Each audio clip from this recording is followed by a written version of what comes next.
Assalamualaikum warahmatullahi wabarakatuh.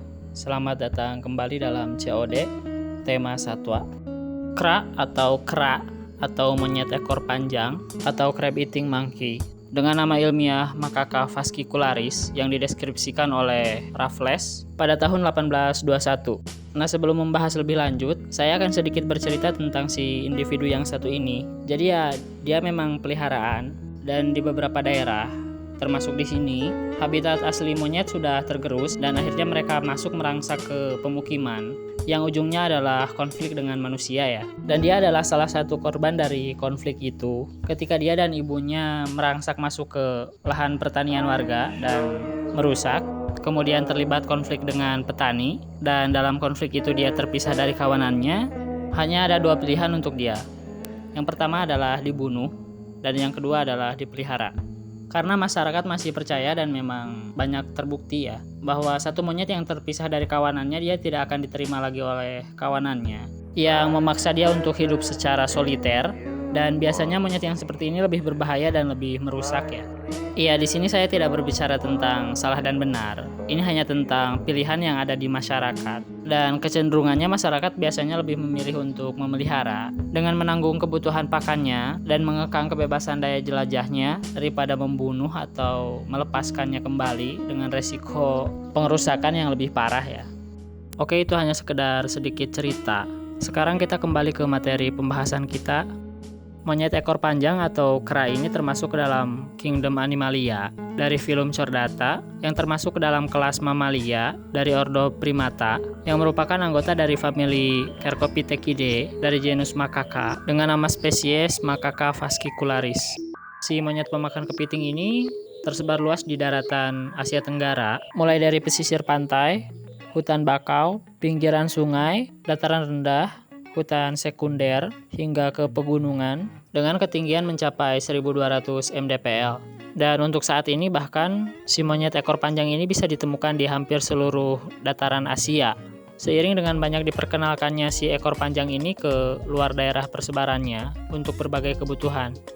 Lalu untuk status konservasinya sendiri, IUCN memasukkannya ke dalam kategori VU atau vulnerable, atau dengan kata lain, di alam bebas sendiri mereka rentan mengalami resiko kepunahan. Dan hal ini disebabkan oleh banyak faktor, diantaranya adalah kerusakan habitat alami mereka, semakin berkurangnya cadangan makanan mereka di alam, seringnya terlibat konflik dengan manusia, maraknya pembukaan lahan yang tidak ramah lingkungan, serta perburuan dan perdagangan liar ya. Kemudian untuk ciri fisik, monyet ekor panjang ini terbilang memiliki ukuran yang tidak terlalu besar, dengan panjang kepala dan badan mencapai 40-50 cm dan panjang ekor mencapai 60 cm.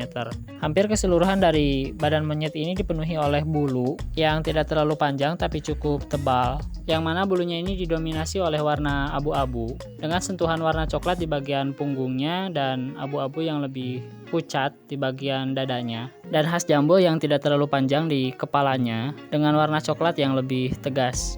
Dan secara umum, kulit dari si ekor panjang ini berwarna sawo matang seperti halnya juga manusia, dengan kulit wajah yang berwarna agak merah kehitaman, dan telapak kaki dan tangan serta daun telinga yang berwarna hitam yang lebih pekat. Untuk di alam sendiri, biasanya monyet ekor panjang ini hidup secara koloni atau berkelompok, di mana setiap satu kelompoknya berjumlah sekitar 20-30 ekor dengan 2-4 pejantan dewasa, dan sisanya adalah betina dan anak-anak.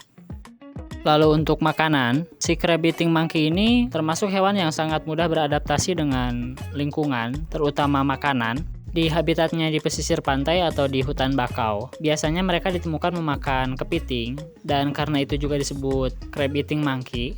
Tapi di daerah pegunungan mereka juga banyak memakan jenis-jenis buah, daun-daun pohon yang masih muda, umbut-umbutan, umbi-umbian, bahkan sampai ke berbagai jenis serangga. Dan bahkan sebagai peliharaan, mereka bisa memakan makanan apa saja yang diberikan pemiliknya, mulai dari nasi, roti, gula merah, bahkan sampai ke permen dan makanan ringan seperti keripik atau kerupuk ya.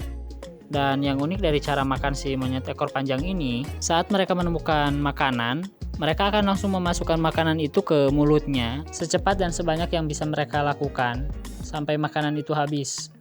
Dan makanan itu akan tersimpan di semacam kantung di dalam mulutnya, yang kemudian satu persatu akan mereka keluarkan kembali untuk dimakan ketika mereka bersantai. Ya, itu adalah sedikit penjelasan tentang monyet ekor panjang, atau di daerah Melayu disebutnya kera atau kera, yang mengacu pada suara mereka yang terdengar seperti bunyi kra kra gitu, atau seperti itu. Ya, sebenarnya video ini juga saya buat cukup mendadak karena secara tidak sengaja saya menemukan si monyet ekor panjang ini dipelihara di salah satu rumah warga di sebuah tempat saat saya berkunjung, dan tiba-tiba kepikiran untuk membuat video ini. Dan sekali lagi, ini bukan tentang salah dan benar tentang apa yang dilakukan oleh masyarakat. Saya hanya berharap dengan apa yang saya sampaikan tentang spesies ini dengan data yang minimalis, tumbuh kesadaran di berbagai pihak untuk bisa menjaga kelestarian si monyet ekor panjang ini. Semoga bermanfaat, dan mungkin videonya cukup segitu dulu. Untuk saran, kritik, masukan, atau komentar apapun bisa langsung ditulis di komen di bawah. Salam edukasi, salam sukses, dan wassalamualaikum warahmatullahi wabarakatuh.